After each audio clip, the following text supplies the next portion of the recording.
Hello ছাত্রছাত্রীরা, welcome to SM exclusive. আজকে এই ভিডিওটিতে আমরা জানব প্রতিবর্ত চাপ বা রিফ্লেক্স আর্ক এই বিষয় সম্পর্কে আমরা জানব। কাকে বলে, কিভাবে প্রতিবর্ত ক্রিয়া বা রিফ্লেক্স অ্যাকশন এর যে স্নায়ু উদ্দীপনা কিভাবে পরিবাহিত হয় এবং একসন্ধি, দ্বিসন্ধি এবং বহুসন্ধি প্রতিবর্ত চাপের ছবি পরীক্ষাতে কিভাবে খুব সহজে আঁকা যায়, এই বিষয়গুলো সম্পর্কে আমরা এই ভিডিওটিতে জানব। ভিডিওটি অবশ্যই পুরো দেখো, ভালো লাগলে অবশ্যই লাইক করো এবং সাবস্ক্রাইব করো আমাদের চ্যানেলটিকে। সবার প্রথমে প্রতিবর্ত চাপ বা রিফ্লেক্স আর্ক কী? প্রতিবর্ত চাপ বা রিফ্লেক্স আর্ক হলো একটি স্নায়বিক পথ, যে পথের মাধ্যমে প্রতিবর্ত ক্রিয়া বা রিফ্লেক্স অ্যাকশন এর যে স্নায়ু উদ্দীপনা পরিবাহিত হয়। অর্থাৎ আমাদের যে বিভিন্ন প্রতিবর্ত ক্রিয়া, সেই প্রতিবর্ত ক্রিয়াগুলো কিভাবে সুষুম্না কাণ্ডের মাধ্যমে স্নায়বিকভাবে প্রবাহিত হয়, সেই যে পথ, সেই পথটাকেই বলা হয় প্রতিবর্ত চাপ বা রিফ্লেক্স আর্ক। এই প্রতিবর্ত চাপ বা রিফ্লেক্স আর্কের অন্তর্গত বিভিন্ন অংশগুলো কি কি?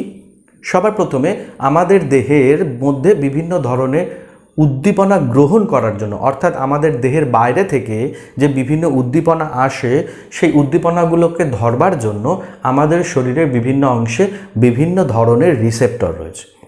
এই রিসেপ্টরগুলো আমাদের পরিবেশ থেকে আসা বিভিন্ন উদ্দীপনাগুলোকে ধরে, সেটা প্রতিবর্ত ক্রিয়ার উদ্দীপনা হোক বা অন্য কোনো উদ্দীপনা। সেই সমস্ত উদ্দীপনাগুলোকে সবার প্রথমে রিসেপ্টর, অর্থাৎ রিসেপ্টর মানে হচ্ছে একটা স্নায়ু বা স্নায়ুগুচ্ছ যারা এই কাজটাতে অংশগ্রহণ করে। এই রিসেপ্টর থেকে একটা স্নায়ু পথ রয়েছে বা একটা স্নায়ু রয়েছে বা এক ধরনের স্নায়ু রয়েছে, যারা কি করে এই রিসেপ্টর থেকে স্নায়ু উদ্দীপনাকে আমাদের সুষুম্না কাণ্ডের মধ্যে নিয়ে আসে। এই সুষুম্না কাণ্ডের মধ্যে আবার বিভিন্ন অংশ রয়েছে, সেই অংশগুলোর মধ্যে কি হয়, সেই উদ্দীপনা আসে এবং সেখান থেকে সেই উদ্দীপনার প্রভাবে কী ধরনের প্রতিক্রিয়ার সৃষ্টি করতে হবে, সেই সমস্ত প্রতিক্রিয়ার সৃষ্টি হয় এবং সেখান থেকে আবার একটি নিউরনের মাধ্যমে বা একটি নার্ভের মাধ্যমে বা একটি স্নায়ুর মাধ্যমে তারা ইফেক্টরে গিয়ে পৌঁছায়। ইফেক্টর মানে কি? কারক, অর্থাৎ যারা সেই প্রতিক্রিয়াটায় অংশগ্রহণ করে বা সেই প্রতিক্রিয়াটা করে। এই যে রিফ্লেক্স অ্যাকশান বা প্রতিবর্ত ক্রিয়ার যে এই যে স্নায়ু পথে যে আবর্তিত হয়, সেই আবর্তন পথটাকেই বলা হয় রিফ্লেক্স আর্ক বা প্রতিবর্ত চাপ। এই প্রতিবর্ত চাপ বা রিফ্লেক্স অ্যাকশান কীভাবে আবর্তিত হয় সেটা আমরা একটু সবার আগে আমরা প্রথমে ছকের সাহায্যে দেখে নিই। তারপরে আমরা একসন্ধি, দ্বিসন্ধি এবং বহুসন্ধি প্রতিবর্ত চাপের ছবি বইয়ে খুব কঠিন করে দেওয়া থাকে বা অনেক জটিল করে দেওয়া থাকে, কিভাবে খুব সহজেই একই ছবি দিয়ে আমরা একসন্ধি, দ্বিসন্ধি এবং বহুসন্ধি প্রতিবর্ত ক্রিয়ার ছবি আঁকতে পারি, সেটা সম্পর্কে আমরা বিস্তারিত আলোচনা করব। সবার প্রথমে প্রতিবর্ত চাপের মাধ্যমে কিভাবে প্রতিবর্ত ক্রিয়ার যে স্নায়ু উদ্দীপনা পরিবাহিত হয় সেটা আমরা ছকের সাহায্যে দেখে নিই। সবার প্রথমে হচ্ছে উদ্দীপনা। এই উদ্দীপনাগুলো আমাদের দেহের মধ্যে অবস্থিত কিছু রিসেপ্টর রয়েছে, রিসেপ্টর বা এদেরকে আমরা বাংলায় গ্রাহক বলা হয়। এই গ্রাহক দ্বারা গৃহীত হয়। এই রিসেপ্টর থেকে কতগুলি স্নায়ু উদ্দীপনা বা কিছু স্নায়ু রয়েছে, যাদের মাধ্যমে তারা আমাদের সুষুম্না কাণ্ডের মধ্যে আসে। সুষুম্না কাণ্ড, যে স্নায়ুগুলোর মাধ্যমে রিসেপ্টর বা গ্রাহক থেকে স্নায়ু উদ্দীপনা সুষুম্না কাণ্ডে এসে পৌঁছায়, তাদেরকে বলা হয় অন্তর্বাহী স্নায়ু।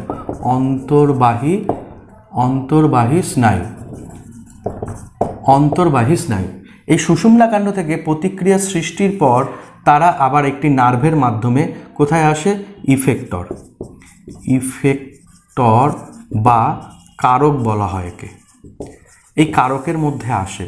সেই কারকের মধ্যে আসার যে স্নায়ু উদ্দীপনার বা যে স্নায়ু রয়েছে তাকে আমরা বহির্বাহী স্নায়ু। অর্থাৎ এরা যেহেতু স্নায়ু উদ্দীপনাটাকে কেন্দ্রীয় স্নায়ুতন্ত্রকে বাইরে নিয়ে আসে, তাই এদেরকে আমরা বহির্বাহী স্নায়ু বলি।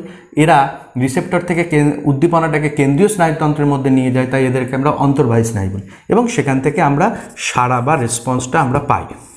এইভাবে স্নায়ু উদ্দীপনা বা স্নায়ু স্পন্দন বা প্রতিবর্ত ক্রিয়ার বা রিফ্লেক্স অ্যাকশানের যে প্রতিবর্ত ক্রিয়ার যে স্নায়ু স্পন্দন, সেটা রিসেপ্টর, সেখান থেকে অন্তর্বাহী স্নায়ু, সেখান থেকে সুষুম্নাকাণ্ড, সেখান থেকে বহির্বাহী স্নায়ু এবং ইফেক্টর হয়ে তার ক্রিয়াটা প্রকাশ পায়।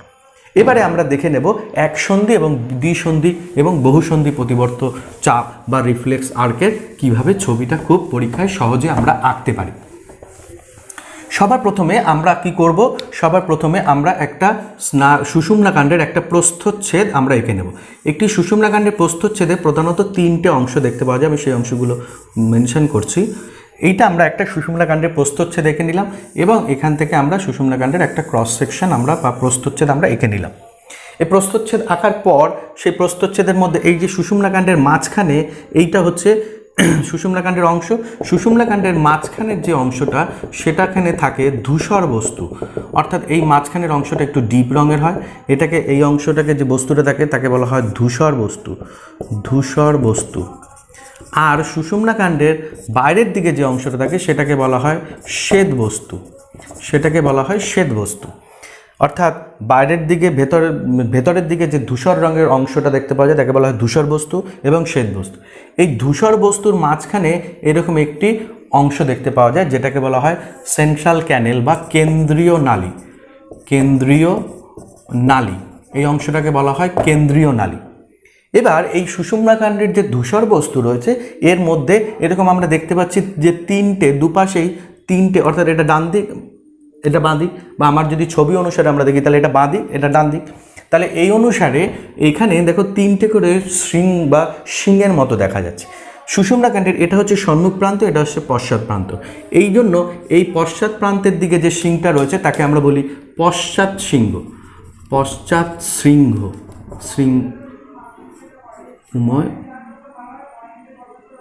শৃঙ্গ। এটাকে বলা হয় অন্তর্বর্তী শৃঙ্গ বা মধ্যবর্তী, অন্তর্বর্তী বা মধ্যবর্তী বা পার্শ্বীয় বলা হয় এটাকে, একে অনেক সময় পার্শ্বীয় শৃঙ্গ বলা হয়, একে বলা হয় পার্শ্বীয় শৃঙ্গ।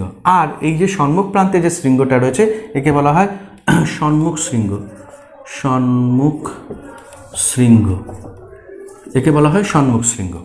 এবার স্নায়ু উদ্দীপনাগুলো কিভাবে কোনটায় আসে, সবার প্রথমে স্নায়ু উদ্দীপনাগুলো রিসেপ্টর থেকে কিন্তু পস্টেরিয়ার হর্ন, একে বলা হয় পস্টেরিয়ার হর্ন বা পশ্চাৎ শৃঙ্গে আসে, সেই পশ্চাৎ শৃঙ্গ থেকে সম্মুখ শৃঙ্গে আসে এবং সেখান থেকে ইফেক্টরের মধ্যে পৌঁছে যায়। এবার আমরা এই স্নায়ু উদ্দীপনাটাকে আমরা এবার এঁকে নেব, এবার আমরা ছবির সাহায্যে এঁকে নেব। একটা সুষুম্নাকাণ্ডের বিভিন্ন অংশগুলো আমরা দেখে নিলাম, এবার আমরা সুষুম্নাকাণ্ডের মাধ্যমে একসন্ধি, দ্বিসন্ধি এবং বহুসন্ধি প্রতিবর্ত চাপের যে ছবিটা আমরা দেখে নেব। সবার প্রথমে কি আমরা সুষুম্নাকাণ্ডের প্রস্থচ্ছেদটা এঁকে নিলাম, এটা হচ্ছে পস্টেরিয়ার শৃঙ্গ, এটা পার্শ্বীয় শৃঙ্গ, এটা সম্মুখ শৃঙ্গ, এপাশেও সেরকম পস্টেরিয়ার বা পশ্চাৎ শৃঙ্গ, পার্শ্বীয় শৃঙ্গ এবং সম্মুখ শৃঙ্গ। ঠিক আছে, এখান থেকে আমরা সুষুম্নাকাণ্ডের প্রস্থচ্ছেদটা এঁকে নিলাম, আমরা একটু ডিজাইন করেও দিতে পারি, আমরা এইভাবে একটা প্রস্থচ্ছেদের ছবিটা আমরা এঁকে দিতে পারি। এরপরে আমরা কি এখানে হচ্ছে রিসেপ্টর, এটাকে আমরা রিসেপ্টর বললাম, রিসেপ্টর। সেই রিসেপ্টর থেকে একটা স্নায়ুর মাধ্যমে সেই রিসেপ্টর থেকে কোথায় আসবে, পস্টেরিয়ার হর্নে, স্নায়ু উদ্দীপনাটা পস্টেরিয়ার হর্নে আসবে। সেখান থেকে কি হবে, এবার এখান থেকে যদি স্নায়ু উদ্দীপনাটা এখান থেকে যদি সরাসরি বেরিয়ে যায়, কোথায়, ইফেক্টরের মধ্যে বেরিয়ে যায়, ইফেক্টর বা কারকে যদি চলে যায় তাহলে কি হলো, আমার এটা হচ্ছে রিসেপ্টর, এটা হচ্ছে অন্তর্বাহী স্নায়ু, এটা হচ্ছে বহির্বাহী স্নায়ু, এটা হচ্ছে বহির্বাহী স্নায়ু। এবার দেখো এখানে এটা হচ্ছে, আমরা এগুলোকে মার্জিন করে নিতে পারি, এটা হচ্ছে পশ্চাৎ শৃঙ্গ, এটা হচ্ছে পার্শ্বীয় শৃঙ্গ, এটাকে হচ্ছে সম্মুখ শৃঙ্গ, এটা হচ্ছে কেন্দ্রীয় নালী, এটা হচ্ছে ধূসর বস্তু, এটা হচ্ছে শ্বেত বস্তু। তাহলে এগুলো আমরা আইডেন্টিফাই করে নেব। এবার দেখো আসল যে জায়গাটা, আমরা কিন্তু খুব সিম্পলি এইভাবে ছবিটা আঁকতে পারি। এবার এটা কি ছবি হলো, দেখো এখানে একটা সাইন্যাপস হয়েছে, অর্থাৎ এখানে সাইন্যাপসের সংখ্যা হচ্ছে একটা, অর্থাৎ সন্ধি বা সাইন্যাপস বা নিউরনের যে সন্ধি তার সংখ্যা একটা। তাহলে এটা হলো একটা একসন্ধি প্রতিবর্ত চাপের ছবি। অর্থাৎ এখানে দেখো অন্তর্বাহী স্নায়ু আর বহির্বাহী স্নায়ুর মধ্যে একটাই স্নায়ু সাইন্যাপস তৈরি হয়েছে বা সন্ধি তৈরি হয়েছে, তাই এই ছবিটাকে আমরা একসন্ধি প্রতিবর্ত চাপের ছবি। এবার মজার জিনিস হচ্ছে যে এই একসন্ধি প্রতিবর্ত চাপের ছবিটাকে আমরা কিভাবে দ্বিসন্ধি বা বহুসন্ধি বানাতে পারি। দেখো এবার এখানে যদি আমরা আর একটা সাইন্যাপস করে দিই, তাহলে এখানে দেখো দুটো সাইন্যাপস হলো, অর্থাৎ আমরা একই ছবি আমরা সেখানে আমরা কি করলাম, এখানে আর একটা সাইন্যাপস করে দিলাম। তাহলে এটা কিসের ছবি হলো, এটা একটা দ্বিসন্ধি প্রতিবর্ত চাপের ছবি হয়ে গেল। অর্থাৎ দেখো এখানে যেহেতু দুটো সন্ধি হয়েছে বা সাইন্যাপস হয়েছে, দেখো বাদবাকি কিন্তু আমি সবই একই রকম রেখে দিলাম, অর্থাৎ আমার কিন্তু কোনো কিছু মোছা বা কোনো কিছু আলাদা আলাদা করে প্র্যাকটিস করবার কিন্তু দরকার নেই। অর্থাৎ একসন্ধি প্রতিবর্ত চাপের ছবি, দ্বিসন্ধি প্রতিবর্ত ছবি এবং বহুসন্ধি প্রতিবর্ত চাপের ছবির জন্য আমাকে কিন্তু আলাদা আলাদা ছবি প্র্যাকটিস করবার বা মনে রাখার কিন্তু কোনো দরকার নেই, একই ছবি দিয়েই কিন্তু আমরা করে নিতে পারি। দেখো এখানে দুটো সন্ধি হয়েছে বা দুটো সাইন্যাপস হয়েছে, তাই এটা একটা দ্বিসন্ধি প্রতিবর্ত চাপের ছবি। এবারে মজাদার জিনিস হচ্ছে, দেখো এই দ্বিসন্ধি প্রতিবর্ত চাপের ক্ষেত্রে অন্তর্বাহী স্নায়ু বহির্বাহী স্নায়ুর মাঝখানেও একটা স্নায়ু রয়েছে, সেটাকে বলা হয় সহযোগী স্নায়ু। সহযোগী স্নায়ু বা একে অ্যাডজাস্টার স্নায়ু বলা হয়, অ্যাডজাস্টার স্নায়ু বলা হয়। তাহলে দ্বিসন্ধি প্রতিবর্ত চাপের ক্ষেত্রেই কিন্তু একটা সহযোগী স্নায়ু আমরা পাবো। একসন্ধি প্রতিবর্ত চাপে যেহেতু অন্তর্বাহী আর বহির্বাহী স্নায়ুর মাঝখানে কোনো স্নায়ু থাকে না, তাই এখানে কিন্তু কোনো সহযোগী স্নায়ু থাকে না। নেক্সট আমরা এই ছবিটাকেই আমরা যদি আরও একটা সন্ধি করে দিই, তাহলে দেখো এখানে তিনটে সন্ধি হয়ে গেল, বা যদি আমি আর একটা সন্ধি করে দিই তাহলে চারটে সন্ধি হয়ে যাবে। তাহলে অর্থাৎ দুইয়ের বেশি যদি সাইন্যাপস হয় তখন তাকে আমরা বলি বহুসন্ধি প্রতিবর্ত চাপ। অর্থাৎ যদি এই প্রতিবর্ত চাপের ক্ষেত্রে তাহলে দুটো সন্ধি থাকে বা দুটো সাইন্যাপস বা দুইয়ের বেশি যদি সাইন্যাপস থাকে, দুটো পর্যন্ত আমরা বলবো দ্বিসন্ধি, দুইয়ের বেশি হয়ে গেলে অর্থাৎ তিনটে চারটে বা যদি তারও বেশি হয় তখন তাকে আমরা বলি বহুসন্ধি প্রতিবর্ত চাপ বা বহুসন্ধি প্রতিবর্ত চাপের ছবি। তাহলে সেক্ষেত্রে আমরা কী করলাম, এখানে যদি আমরা আর একটা স্নায়ু করে দিই, তাহলে আমরা যদি আর একটা সাইন্যাপস করে দিই, তাহলে কিন্তু আমাদের এখানে দেখো তিনটে সাইন্যাপস হয়েছে। তাহলে সেখানে আমাদের কিন্তু দুটো অ্যাডজাস্টার নিউরন তৈরি হলো, এই একটা আর এই একটা, অর্থাৎ এই সাইন্যাপসের ক্ষেত্রে এখানে একটা, আবার এখান থেকে এখানে একটা। তাহলে এখানে কিন্তু আমার দুটো অ্যাডজাস্টার নিউরন কিন্তু আমার এখানে তৈরি হলো, অর্থাৎ এই একটা অ্যাডজাস্টার নিউরন এবং এই একটা অ্যাডজাস্টার নিউরন। তাহলে সেক্ষেত্রে আমরা ত্রিসন্ধি যদি প্রতিবর্ত চাপ হয় তাহলে দুটো সহযোগী, অর্থাৎ যতগুলো সন্ধি হবে -1 ততগুলো অ্যাডজাস্টার নিউরন থাকবে। তাহলে এখানে দেখো আমরা সাইন্যাপসের সংখ্যা চেঞ্জ করে কিন্তু আমরা একটা একসন্ধি প্রতিবর্ত চাপকে দ্বিসন্ধি প্রতিবর্ত চাপের ছবি হিসেবে রাখতে পারি এবং দ্বিসন্ধি প্রতিবর্ত চাপের ছবিকে আমরা ত্রিসন্ধি প্রতিবর্ত বা বহুসন্ধি প্রতিবর্ত চাপ হিসেবে আমরা আঁকতে পারি। ফলে একসন্ধি দ্বিসন্ধি অনেক বইতেই দেখবে তোমরা একসন্ধি প্রতিবর্ত চাপের জন্য একটা আলাদা ছবি রয়েছে, দ্বিসন্ধির জন্য একটা আলাদা ছবি রয়েছে, বহুসন্ধির জন্য একটা আলাদা ছবি রয়েছে এবং ছবিগুলো অনেকটাই জটিল করে আঁকা রয়েছে। তোমার অত জটিল করে আঁকবার কোনো প্রয়োজনীয়তা নেই যাতে ভুল না হয়। ফলে তোমরা খুব সিম্পলি বা খুব সহজেই কিন্তু দুটো স্নায়ু এঁকে একটা অন্তর্বাহী স্নায়ু বহির্বাহী স্নায়ু এবং তাদেরকে সাইন্যাপস দেখিয়ে তোমরা কিন্তু একটা খুব সহজেই কিন্তু এই ছবিটা আঁকা যায় এবং খুব সহজে এবং খুব তাড়াতাড়ি কিন্তু এই ছবিটা এঁকে পুরো নম্বর পাওয়া যেতে পারে।